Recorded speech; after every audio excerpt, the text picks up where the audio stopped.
बिस्मिल्लाहिर्रहमानिर्रहीम। Hello everyone, अस्सलाम वालेकुम। मैं हूं आपका host consultant medical specialist doctor Tanveer Arshad Chaudhry. आप देख रहे हैं programme health special on special TV. सुनते कानों देखती आंखों को डॉक्टर तनवीर अरशद चौधरी का सलाम मोहब्बत। जैसे कि हमारी तमाम ऑडियंस जानती है कि हमने हमेशा करंट इशू को टाइटल करने की कोशिश की है। डेली बेसिस पे हम देखते हैं कि हमारे क्लिनिकल ट्रायल में जो पेशेंट जिस कंप्लेंट्स के साथ रिपोर्ट होते हैं, हमारी ये कोशिश होती है कि हम अपने प्रोग्राम के अंदर एक्सपर्ट को बुला के बेस्ड ऑन साइंस गुफ्तगू करें, ताकि आप लोगों की ज़िंदगियों में आसानियाँ पैदा करने की भरपूर कोशिश करें। आज के दौर के अंदर बढ़ते हुए मोटापे के साथ और फिर इसके साथ लोगों में बढ़ती हुई शुगर, इसकी वजूहात क्या होती हैं, शुगर के साथ आपको क्या कॉम्प्लिकेशंस होती हैं, कॉम्प्लिकेशंस ऑफ डायबिटीज़ क्या हैं, इसके साथ आपके पट्ठों के मसाइल, आँखों के मसाइल, जोड़ों के मसाइल या आपके गुर्दों के मसाइल क्यों होते हैं। शुगर को अगर आप नेगलेक्ट करते हैं या उसकी मेडिकेशन प्रॉपर नहीं करते तो इसके क्या क्या नुकसान हो सकते हैं, इस सारे मामलात पर हम बात करेंगे। आज के इस प्रोग्राम में हम कोशिश करेंगे कि शुगर का जो अटैक आपके गुर्दों पे होता है वो क्यों होता है, उससे कैसे बचा जा सकता है। अगर आपके पट्ठों में कोई प्रॉब्लम होती है, न्यूरोपैथी जैसे कोई मसाइल होते हैं, तो उसकी काजेज़ क्या होती है, इन्वेस्टिगेशन कैसे की जा सकती है, ट्रीटमेंट उसका क्या होता है। फिर इस तरह शुगर को कंट्रोल करने के बेहतरीन तरीके क्या हैं।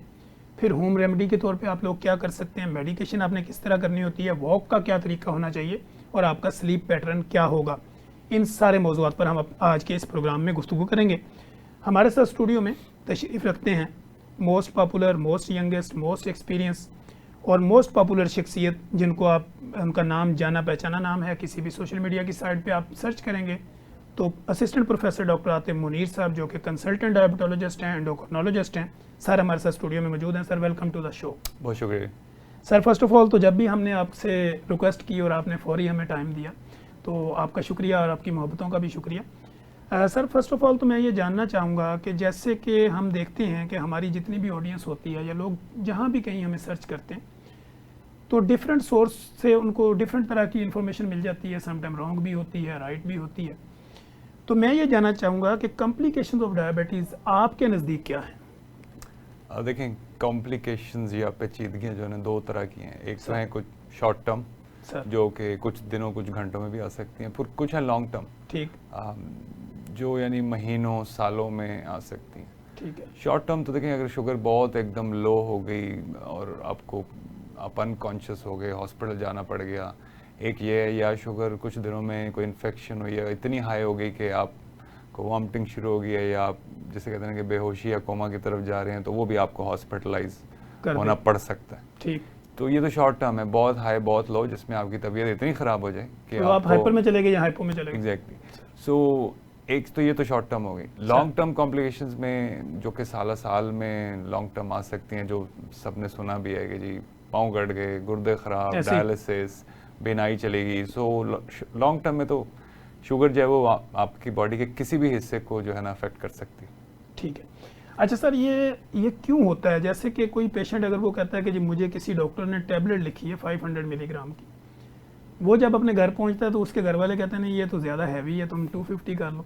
तो क्या डोज कम करने से भी ये कॉम्प्लिकेशंस होती है? देखिए, डोज कम या ज़्यादा करने से शुगर की फ्लक्चुएशन तक तो कोई कॉम्प्लिकेशन हो सकती है कि कोई हाई लो का तो मामला हो सकता है, लेकिन जो डैमेज वाली है लॉन्ग टर्म, वो साइंसी लिहाज से तो बड़ा अनलाइकली है, बल्कि ना होने के बराबर है कि डोज की कमी पेशी से कोई लॉन्ग टर्म प्रॉब्लम हो। शॉर्ट टर्म हाँ, शुगर थोड़ी बहुत फ्लक्चुएट कर सकती है, लेकिन अगर आपका डॉक्टर आपकी दवाई या डोज चेंज कर रहा है तो वो उसी को प्रिवेंट करने के लिए या ट्रीट करने के लिए चेंज कर रहा होगा। या तो आपकी बहुत हाईज आ रही हैं तो डोज चेंज किया, या आपको को बार बार लोस के प्रॉब्लम आ रहे हैं तो चेंज किया। तो उस सूरत में तो आई थिंक रिश्तेदार से ज़्यादा डॉक्टर की एडवाइस फॉलो करनी चाहिए। ठीक। अच्छा सर, आजकल हम देखते हैं कि लोग ये कहते हैं कि no grains, no potatoes, no sugar. तो अब जब मरीज़ हमारे क्लिनिकल ट्रायल में, तो वो कहते हैं डॉक्टर साहब मैं खाऊँ क्या, ये सारा कुछ तो बंद कर दिया आपने। तो क्या आप ये समझते हैं कि रोटी खाने से शुगर ज़्यादा स्पाइक पे जाती है? देखिए, जिस चीज़ में शुगर है, और 70-80% चीज़ों में तो शुगर है ना, सो और किसी हद तक तो शुगर किसी हद तक तो बॉडी को चाहिए सर। अब सब चीज़ें बंद तो नहीं हो सकती, ये ह्यूमन इंस्टिंक्ट के अगेंस्ट है। आप रोटी चावल बंद कर लेंगे, कितना अर्सा बंद रखेंगे?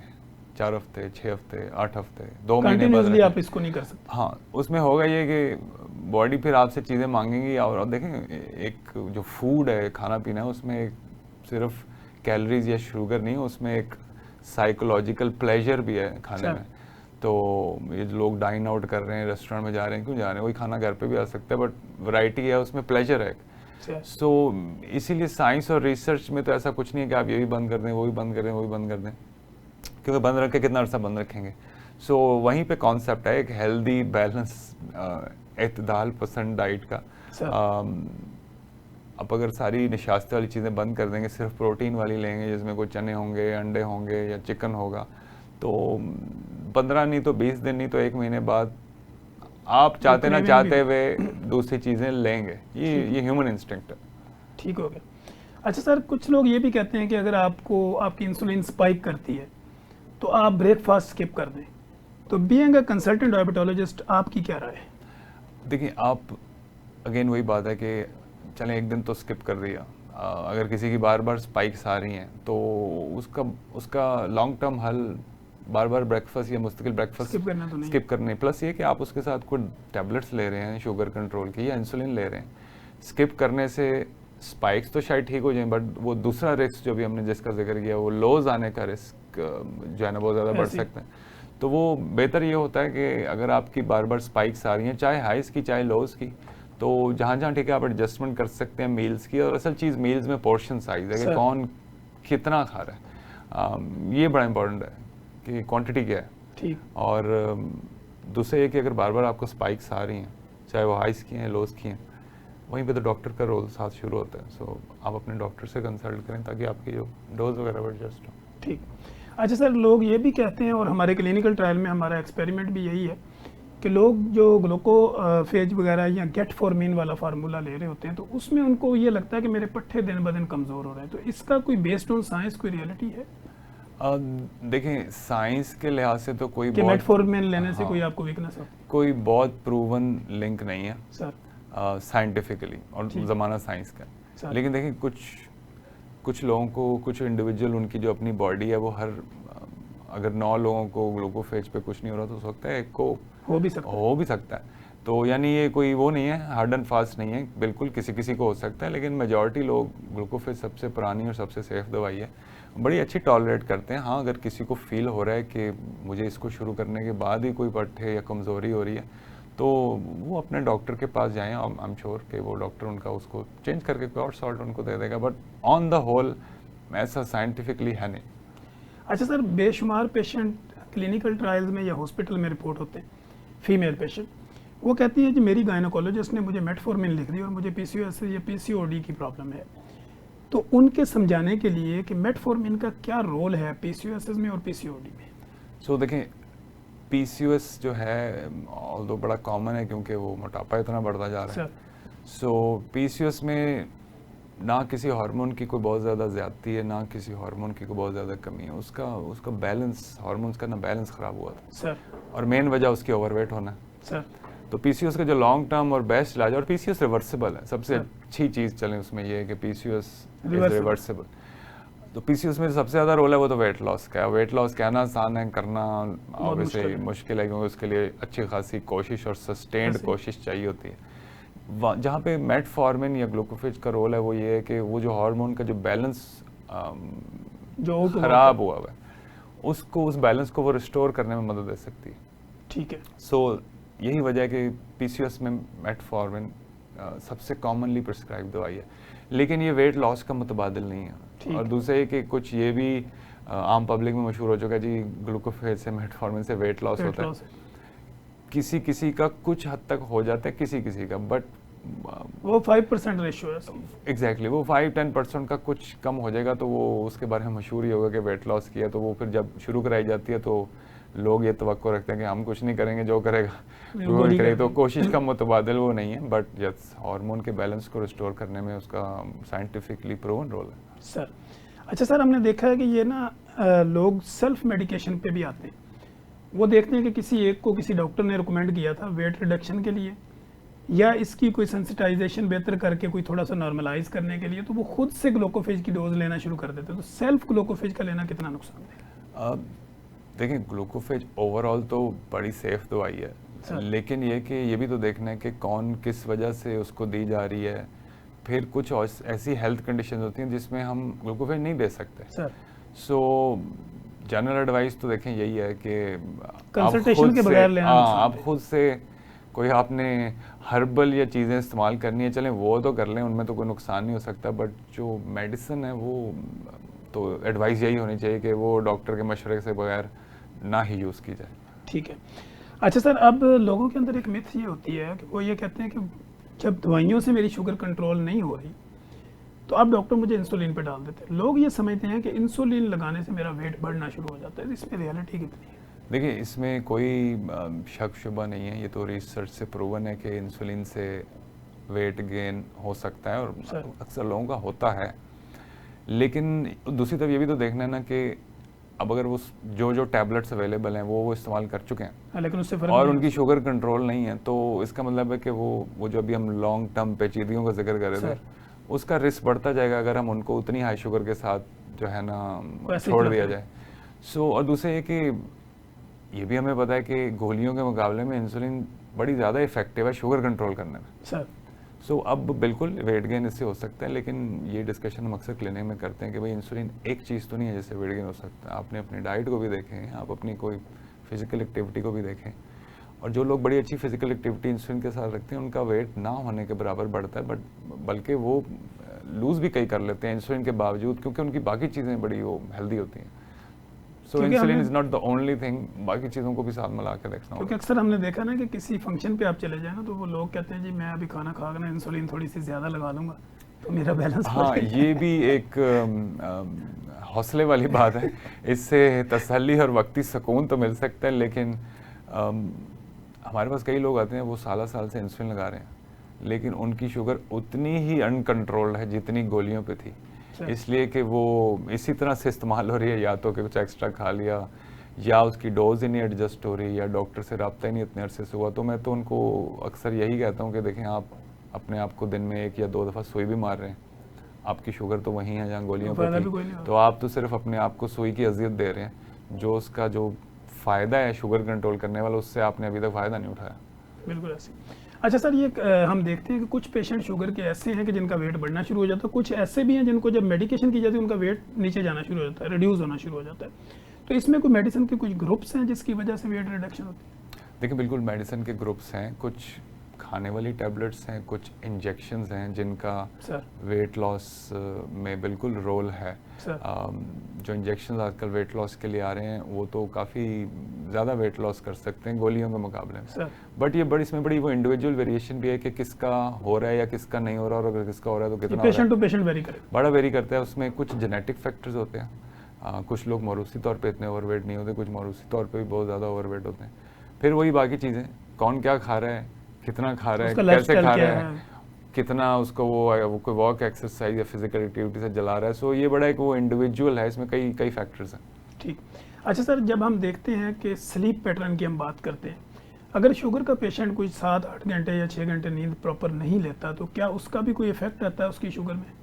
बिल्कुल देखें आ सकता है, क्योंकि देखें अल्लाह ताला का एक निज़ाम है, उसमें बहुत सारे हार्मोन्स हैं हमारे अंदर।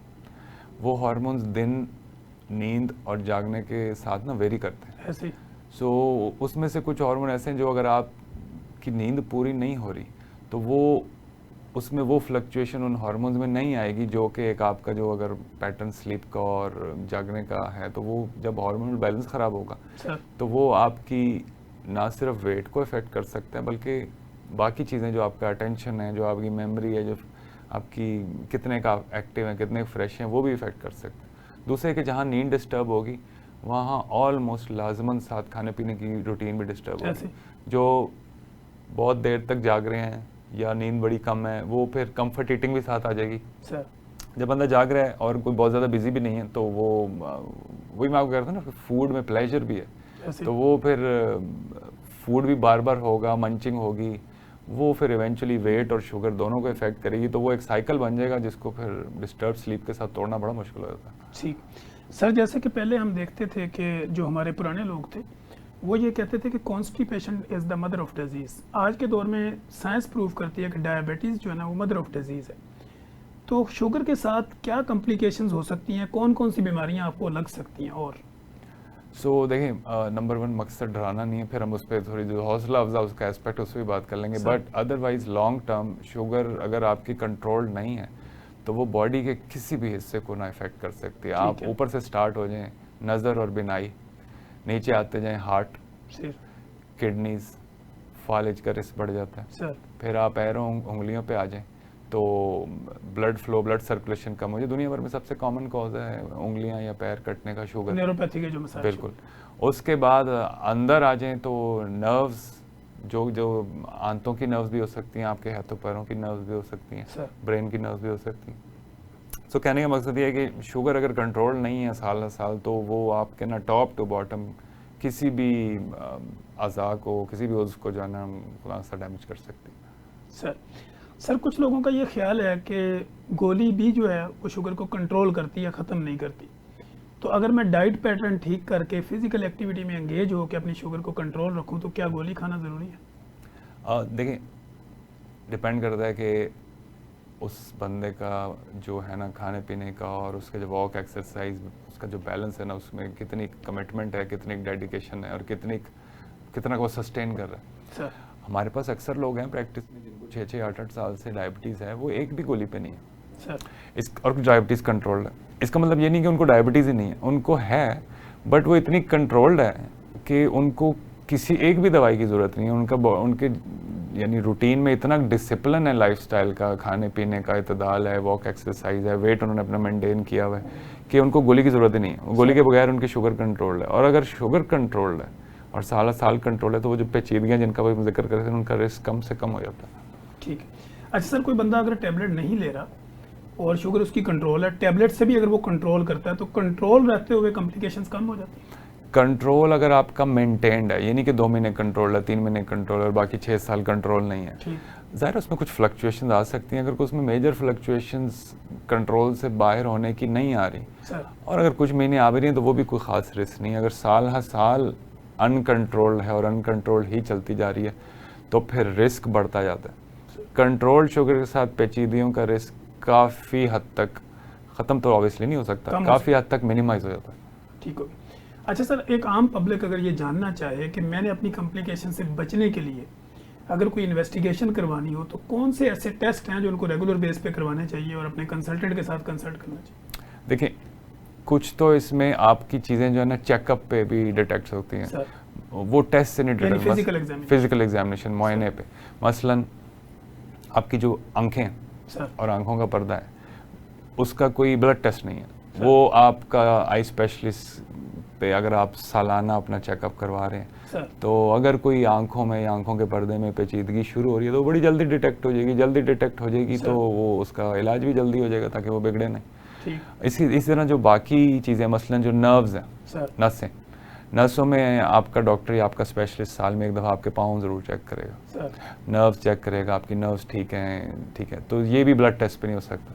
हाँ, बाकी कुछ ब्लड टेस्ट हैं जो अंदरूनी पेचीदगी हैं उनको वो अर्ली डिटेक्ट कर सकते हैं। उसमें आपका किडनी टेस्ट होगा, उसमें आपका कोलेस्ट्रॉल, लिवर टेस्ट होगा, उसमें आपका एक पेशाब का टेस्ट हर साल होना चाहिए जिसमें हम प्रोटीन देखते हैं।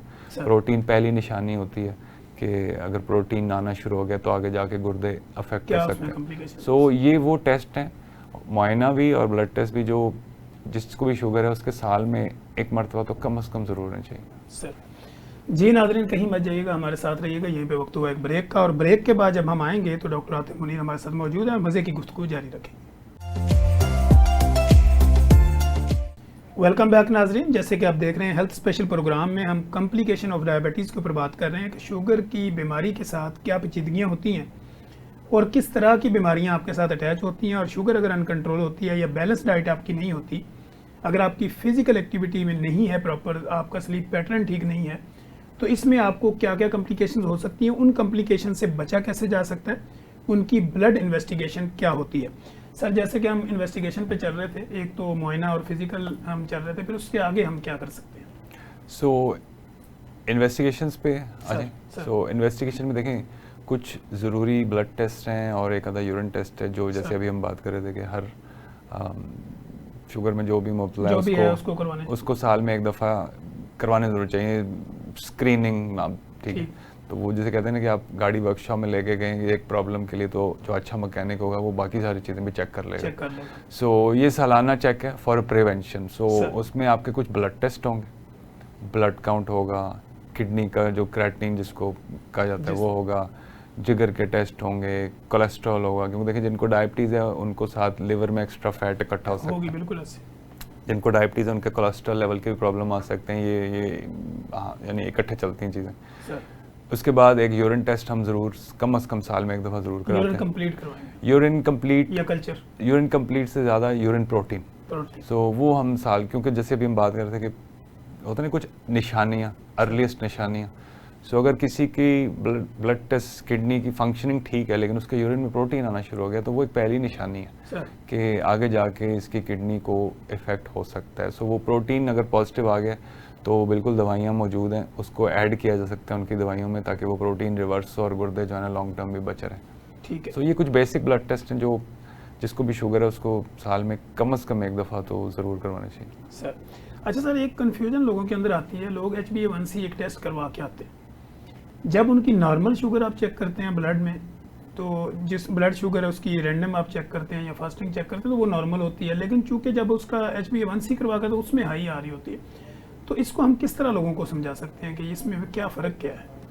देखिए जो आप अपनी घर पे वो फिंगर प्रिक उंगली वाली शुगर चेक कर रहे हैं वो एक टाइम की एक शुगर है सर। अगर आज 125 है और परसों 150 है, तो वो अगर कोई बाकायदगी से अपनी वो चेकिंग कर रहे हैं, अक्सर लोग ये भी तो होता है ना वो चेक ही महीने में एक दफ़ा करते हैं। ऐसे ही। अब महीने में एक दिन चेक कोई वो ठीक आ गई, इसका मतलब ये नहीं है कि वो महीने के बाकी 29 दिन भी ठीक हो। ऐसे। सो जो लोग चेकिंग ज़्यादा कर रहे हैं उनके HbA1c में उनको कोई सरप्राइज़ खास नहीं मिलता सर। लेकिन जो लोग अपनी चेकिंग ही बड़ी कभी कभार कर रहे हैं और वो जिस दिन चेक की उधर उस दिन हाई आ गई, तो इसका ये मतलब भी नहीं है कि बाकी पूरा महीना हाई चल रही है। सर। हो सकता है कुछ ऐसे दिन उस दिन ऐसा खा लिया हो कि हो और बाकी 29 दिन ठीक आ रही हो। सर। और अगर एक दिन नॉर्मल आ गई और वो चेक की महीने में एक दफ़े, तो इसका ये मतलब नहीं कि बाकी महीना भी नॉर्मल आ रही हो। सो वहाँ पे HbA1c बड़ा हेल्पफुल हो जाता है कि वो हमें एक 3 मंथ्स की एक अच्छी बड़ी रिलायबल टेस्ट है, बशर्ते कि रिलायबल लेबॉर्ट्री से करवाया जाए। तो वो हमें ना बड़ी एक अच्छा लॉन्ग टर्म आइडिया दे देता है कि ओवरऑल पिछले 3 महीने के हालात कैसे गए। ठीक। और दूसरा ये कि अगेन हम डॉक्टर्स हैं, बात रिसर्च किया जाती है। सो जो शुगर की पेचीदगी है ना, पेचीदगियों का जो रिस्क है लॉन्ग टर्म, उसका सबसे अच्छा जो ब्लड टेस्ट का मार्कर है वो HbA1c है। ठीक। तो अगर आपका HbA1c हाई चल रहा है और हाई ही चल रहा है, तो आप ये एक खतरे की घंटी है कि भाई इसको नीचे लेके आएँ ओवरऑल अपनी शुगर कंट्रोल को, वरना रिस्क बढ़ रहा है आपकी लॉन्ग टर्म पेचीदगियों का। ठीक हो। अच्छा सर, जैसे आपने बात की अभी यूरिया क्रिएटिनिन की, तो आजकल हम देख रहे हैं जब हम लोगों का RFT लिखते हैं और विद हम उसका लिखते हैं कि EGFR आपने करवा के लाना ना, तो उसमें हम देखते हैं कि किसी का 12-13 GFR आ रहा होता है और क्रिएटिनिन बहुत ज़्यादा आ रहा होता है, यूरिया बहुत ज़्यादा आ रहा होता है, तो इससे फिर उनकी और क्या कॉम्प्लिकेशंस हो सकती हैं गुर्दे की इस रिजल्ट के हिसाब से? सो देखें, गुर्दों की जो खुदा सा फेलियर है वो ख़तरनाक है ही इसलिए कि उसमें जब अलामात आनी शुरू होती है ना, तब तक काफ़ी देर हो चुकी होती है। सो पहले प्रिवेंशन पे जाएं, साल के साल टेस्ट ज़रूर कराएं, ताकि अगर कोई क्रिएटिनिन थोड़े बहुत भी हिलनी शुरू है उसको वहीं पे पकड़ लिया जाए। ठीक। बाय द टाइम अगर किसी को गुर्दे ज़्यादा ख़राब है और अलामात आनी शुरू होंगी, तब तक क्रिएटिनिन और बाकी टेस्ट अच्छे खासे डिस्टर्ब हो चुके होते हैं। अब अलामात में क्या शामिल है? कुछ नॉन स्पेसिफिक सी अलामत होती हैं, वो बॉडी स्वेलिंग होना शुरू होगी, कोई एंकल एडीमा होना शुरू हो गया, पैरों में पानी जमा होना शुरू हो गया, पेशाब में झाग आनी शुरू हो गई। कुछ लोग आके बताते हैं जी हम सुबह उठते हैं चेहरे पे सोज आई होती है। कुछ लोग कहते हैं जी ये तो बड़ा, जिसे कहते हैं ना कि इसका रंग पीला पड़ना शुरू हो गया है। जी बिल्कुल। फटीग, थकावट अचानक शुरू हो गई है। ब्लड प्रेशर अचानक जो है अच्छा खासा कंट्रोल था या नहीं था, इसको ब्लड प्रेशर शुरू हो गया। सो ये वो सारी अलामात हैं जो गुर्दे ख़राब होने की अलामत हो सकती हैं। सर। तो मैसेज यही होगा कि प्लीज़ इससे पहले कि कोई ऐसी रिपोर्ट खुदा सा निकले, सरप्राइज़ मिले, जो कि फिर एक ख़तरनाक स्टेज है, क्योंकि जब गुर्दे एक हद से ज़्यादा आगे जा चुके हैं तो बहुत ज़्यादा कुछ किया नहीं जा सकता उनको स्टेबल रखने के लिए। ठीक। और दुनिया भर में सबसे जो कॉमन कॉज है जिसकी वजह से लोग डायलिसिस पे चले जाते हैं, वो शुगर की वजह से गुर्दों का ख़राब होना। सो ये अलामात हैं जो कि बड़ी लेट स्टेज में आती हैं, इसीलिए हम बार बार स्ट्रेस इसी पे कर रहे हैं कि साल के साल टेस्ट बाकायदा होते हैं, ताकि अगर कोई ऊंच नीच आनी शुरू हो रही है टेस्ट में तो उसको वहीं पे ट्रीट कर दिया जाए, पकड़ लिया जाए। ठीक है। अच्छा सर, अब हम बात कर रहे हैं न्यूरोपैथी की। जैसे हम देखते हैं कि लोग कहते हैं कि मेरे हाथ पाँव में भरने शुरू होगी, जलन शुरू होगी, कीड़ियाँ चलना शुरू होगी, या समटाइम ऐसे कहते हैं मुझे फीलिंग ही नहीं आती। तो इसको हम किस तरह मैनेज कर सकते हैं? सो देखिए, ये भी एक बड़ी लेट स्टेज है कि नर्व डैमेज शुरू हो गया। Sir again going back to prevention, अगर आपका स्पेशलिस्ट आपके पाँव और नसें साल में एक दफ़ा चेक कर रहा है, तो कोई हल्की फुल्की चेंज अगर आनी शुरू है, उसको वहीं पे अगेन अर्ली डिटेक्शन, प्रिवेंशन वहीं पकड़ लिया जाए। बाय द टाइम ऐसी स्टेज आनी शुरू हो जाए जिसमें लोगों के हाथ सुन हो रहे हैं या सुइयाँ चुभ रही हैं या जलन हो रही है, या अक्सर लोग हमें बताते हैं कि हम जूती पहनते हैं, जूती उतर जाती है, हमें पता भी नहीं लगता, पता भी नहीं चलता, या हम कील पे खड़े हो गए और हमें तो पता भी नहीं लगा कि हमें तो कोई दर्द ही नहीं हुई कील पे खड़े होकर, और हमें तो पता तब लगा जब जख्म भी हो चुका था और जख्म अच्छा खासा बिगड़ भी चुका था। सो वो स्टेज वो है जिसपे वो नर्व डैमेज इतना हो चुका है कि उसको हम उस स्टेज पे अगेन गुर्दों की तरह रिवर्स नहीं कर सकते। हाँ, उसको हम वहीं पे रखने की कोशिश ज़रूर कर सकते हैं। कुछ दवाइयाँ हैं जो सिम्टम्स के लिए दी जा सकती हैं, जलन के लिए, सुन के लिए, कुछ वाइटामिन भी प्रिस्क्राइब किए जा सकते हैं, बट वो स्टेज वहाँ पे आने से पहले पकड़ना ज़्यादा ज़रूरी है। जब वहाँ पहुँच गए तो वो शायद पूरी तरह रिवर्स तो ना हो, लेकिन ये कि उसको उसकी अलामात को वहाँ पे ज़रूर रोका जा सकता है। ठीक है। अच्छा सर, हमारे पास ना ऐसे पेशेंट भी रिपोर्ट होते हैं जो ये कहते हैं कि जब से मैंने शुगर की दवाई शुरू की है मुझे कॉन्स्टिपेशन होना शुरू होगी। तो कॉन्स्टिपेशन को मैनेज कैसे किया जा सकता है शुगर की दवाइयों के साथ? देखिए, बिल्कुल कुछ लोग बिल्कुल सही कहते हैं कि इसलिए कि कुछ शुगर की कुछ दवाइयाँ हैं जो कि कॉन्स्टिपेशन कॉज कर सकती हैं, बिल्कुल कर सकती हैं सर। अब इसमें दो चीज़ें हमने देखनी होती हैं। एक तो ये कि हाँ भाई, ज़ाहिर है अपनी बॉडी का ना वो बंदे को बेस्ट पता होता है, जो वो दवाई ले रहा है जिसको शुगर है, he knows is body best. तो अगर तो वो बिल्कुल क्लियर है ऐसी बात कि हाँ भाई इस दवाई के शुरू होने के बाद ही मुझे कॉन्स्टिपेशन शुरू हुई है या पहले से नहीं थी, तो फिर तो दवाई ही कॉज है।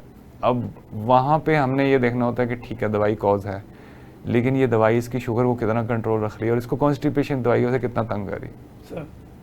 अदर तो उसको कॉन्स्टिपेशन बहुत ट्रबल्स हैं, बहुत ज़्यादा तंग कर रही है, वहाँ पर हम दवाई चेंज कर देते हैं। अगर हल्की फुल्की है और काबिल बर्दाश्त है तो फिर हम कॉन्स्टिपेशन की अलहदा उसको वक्त ज़रूरत दवाई दे देते हैं और हम कहते हैं कि अभी ऑब्जर्व कर लेते हैं इसी दवाई के साथ। और अक्सर लोगों की ना अगर मेडिसिन की वजह से शुरू भी हो जाए ना कॉन्स्टिपेशन और हल्की फुल्की और काबिल बर्दाश्त हो तो कॉन्स्टिपेशन की दवाई दे दें, कुछ अरसे में ना उसी दवाई की वही कॉन्स्टिपेशन खुद ब खुद भी रिलीव हो जाती है। बट ये डिपेंड करता है कि किसको वो सिम्टम कितना तंग कर रहा है। ठीक हो। अच्छा सर, आजकल हम देख रहे हैं मल्टीग्रेन आटे की बड़ी बातें होती हैं।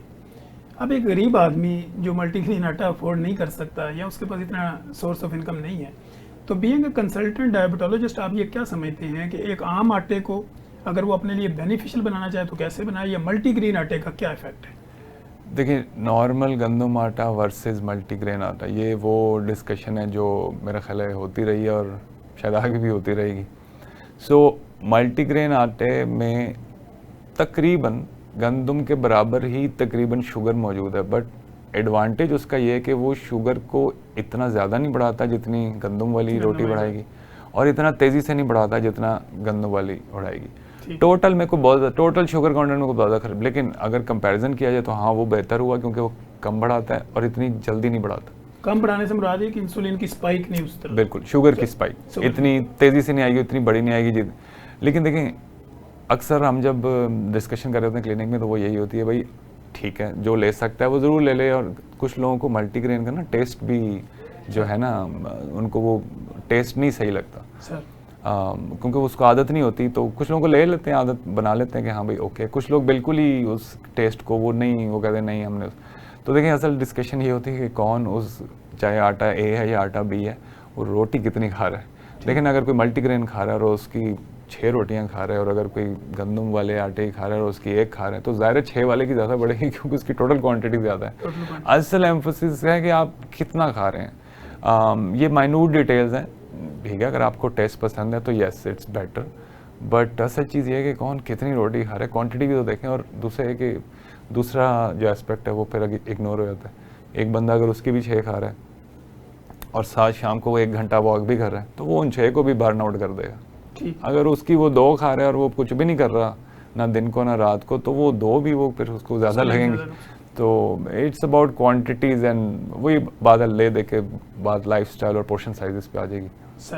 सर कुछ लोग अगर फाइबर इंटेक बढ़ा लेते हैं अपना, अगर वो फाइबर इंटेक अच्छा कर लेते हैं और वाटर इंटेक उनका अच्छा हो जाता है, उनकी बॉडी जो है वो हाइड्रेट रहती है, प्रॉपर डिहाइड्रेशन में नहीं जाती, तो ऐसी कैफियत में शुगर कंट्रोल करने में उनको हेल्प मिल सकती है? बिल्कुल मिल सकती है किसी हद तक, क्योंकि देखें अगर आपको डायबिटीज़ है तो आपका डिहाइड्रेट होने का ना रिस्क, खासतौर पर देखें गर्मी का मौसम है, गर्मी और हब्स का मौसम, डिहाइड्रेशन का रिस्क उन लोगों का थोड़ा ज़्यादा है जिनको डायबिटीज़ है। और ख़ास तौर पे अगर कुछ लोगों की शुगर ज़्यादा हाई चल रही है तो उनका तो डिहाइड्रेशन का रिस्क और बढ़ जाता है, और डिहाइड्रेशन से और बड़े मसाइल पैदा हो सकते हैं। डिहाइड्रेशन किडनी के लिए अच्छी नहीं है, डिहाइड्रेशन हार्ट के लिए अच्छी नहीं है, ब्रेन के लिए अच्छी नहीं है। सो अच्छी एडिक्वेट पानी की इंटेक तो हम बहुत ज़्यादा इनकरेज करते हैं, ना सिर्फ उनको जिनको डायबिटीज़ है बल्कि उनको तो ज़्यादा जो है इनकरेज किया जाता है, बल्कि सबके लिए।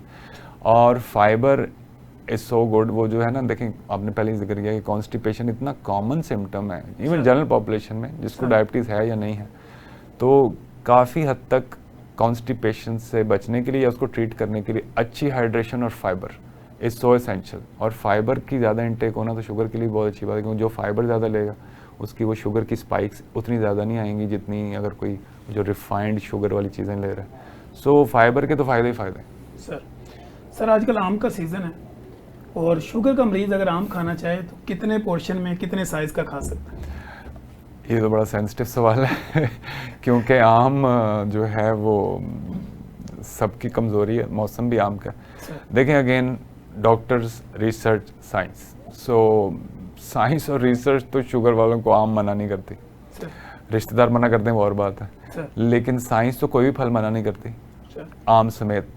हाँ ठीक है, आम बाकी फलों के निस्बत उसका थोड़ा सा ग्लाइसेमिक इंडेक्स ज़्यादा है, बट अगेन पोर्शन साइज है ना।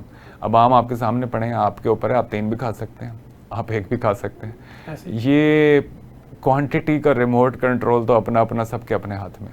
तो आधा 1 ओके, वो भी डिपेंड करता है कितने साइज का है।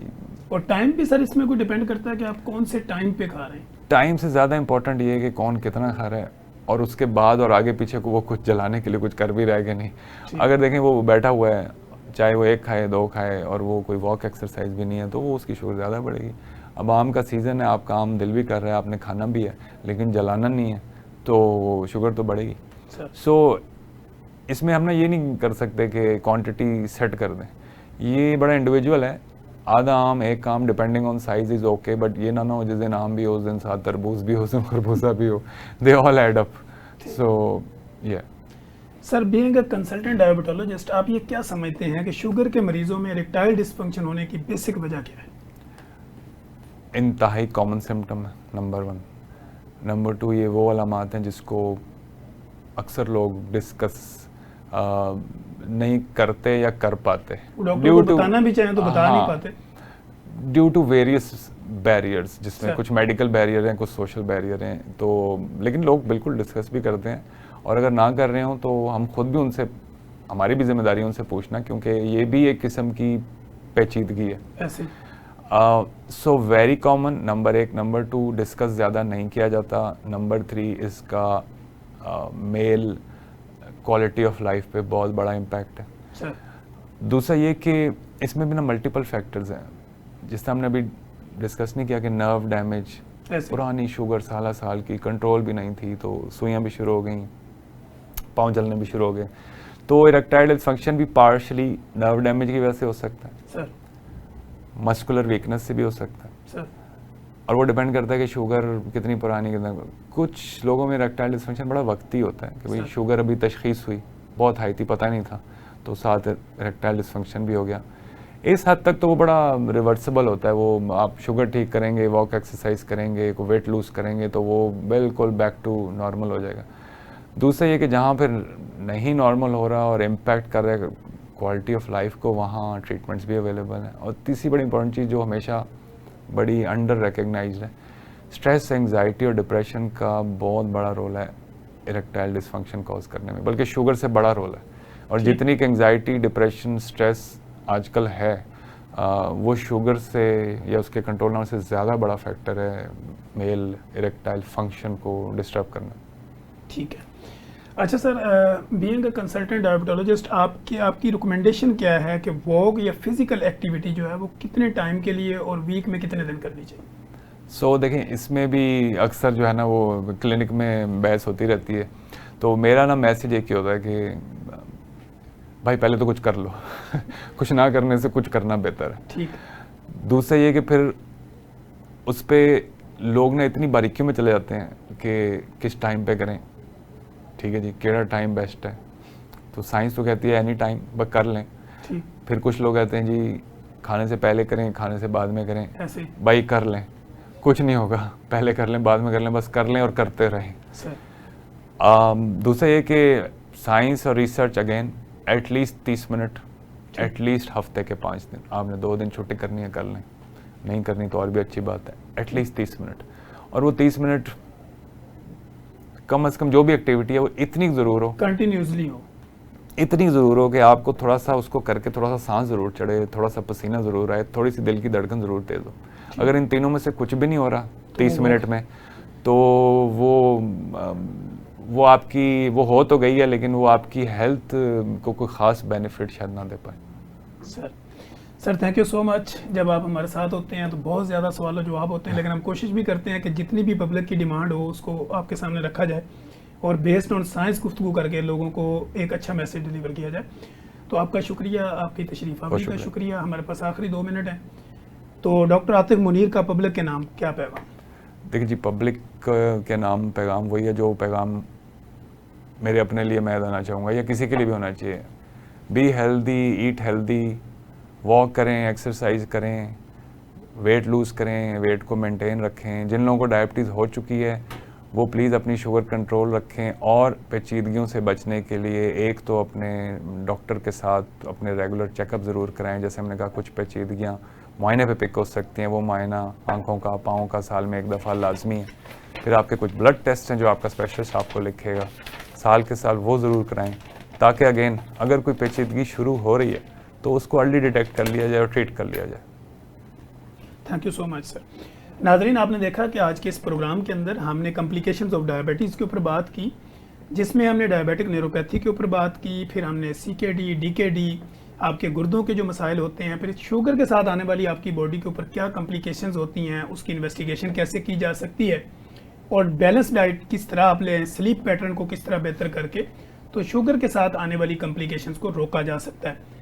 अगर आपको हमारे इस प्रोग्राम से मुतल्लिक़ किसी भी तरह की कोई इन्फॉर्मेशन चाहिए हो तो आप कमेंट बॉक्स में आएँ, नेगेटिव लिखें या पॉजिटिव लिखें, लेकिन ज़रूर लिखें। जब आप लिखते हैं हमारी रीच बढ़ती है और हमारी आवाज़ मज़ीद स्ट्रॉन्ग होती है। तो कोशिश करें कि अगर आपको हमारा प्रोग्राम पसंद आता है तो अपने सर्कल में इसको शेयर ज़रूर करें, ताकि लोगों की ज़िंदगी में आसानी पैदा की जा सके। मुझे और मेरी प्रोडक्शन टीम को इजाज़त दीजिए, हम दोबारा एक नए गेस्ट के साथ, नए सवाल जवाब के साथ दोबारा हाजिर होंगे।